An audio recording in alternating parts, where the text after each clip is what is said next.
నమ శివాయ. 2 గంటల నిరీక్షణ. నాన్నగారికి ఆరోగ్యం సరిగా లేదు. చాలా జ్వరంగా ఉంది. మా కుటుంబ వైద్యులు రామమూర్తి గారు కొన్ని మందులు రాసిచ్చి సంపూర్ణంగా విశ్రాంతి అవసరం, మంచం నుండి కదలడానికి వీలు లేదు అని చెప్పి వెళ్ళిపోయారు. సమయంలోనే శ్రీమఠం నుండి స్వామివారి ఆజ్ఞతో ఒకరు ఇంటికి వచ్చారు. పరమాచార్య స్వామివారి దర్శనానికి హిందీ పంతుల్ని రమ్మంటున్నారు అని. అవును, అది పరమాచార్య స్వామివారి ఆదేశం. మనస్సు సిద్ధమైంది, కానీ వెళ్ళడానికి శరీరం సహకరించటం లేదు. మా నాన్నగారి పరిస్థితి చూసి అతను సానుభూతి తెలిపి వెళ్ళిపోయాడు.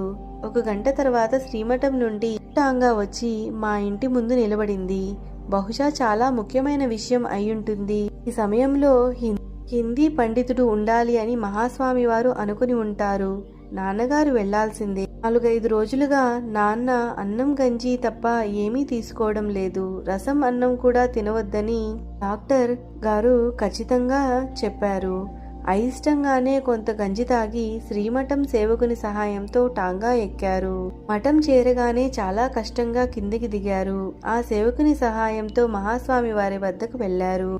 కూర్చోమన్నట్టుగా స్వామివారు ఆదేశించారు. స్వామివారి దర్శనం కోసం చాలా మంది భక్తులు వచ్చారు. ఎన్నో సూచనలు చేశారు.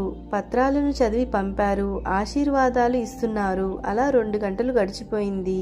నాన్నకు ఆకలిగా అనిపించింది. తనలో తానే స్వామివారు ఒక్క మాట కూడా మాట్లాడలేదు. నాకు ఆరోగ్యం కూడా బాలేదు, ఇక్కడికి వచ్చి ప్రయోజనం ఏమిటి అనుకున్నారు.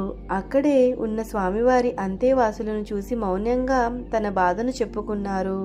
వెంటనే అతను, హిందీ పండితునికి ఆరోగ్యం బాగోలేదు, చాలాసేపటి నుండి ఇక్కడే కూర్చున్నారు అని చెప్పారు. కొంచెంలోనే స్వామివారు ప్రసాదం ఇచ్చారు. వెంటనే నాన్నగారు స్వామి ఇచ్చిన విభూతిని నుదుటను రాసుకున్నారు. స్వామివారికి ప్రణామాలు సమర్పించి బయలుదేరుతుండగా శ్రీమఠం సేవకులు సహాయం చేయడానికి రాగా, అవసరం లేదు, నేను నడవగలను అని ఎటువంటి ఇబ్బంది లేకుండా నడిచి వెళ్లి అంగా ఎక్కి కూర్చున్నారు.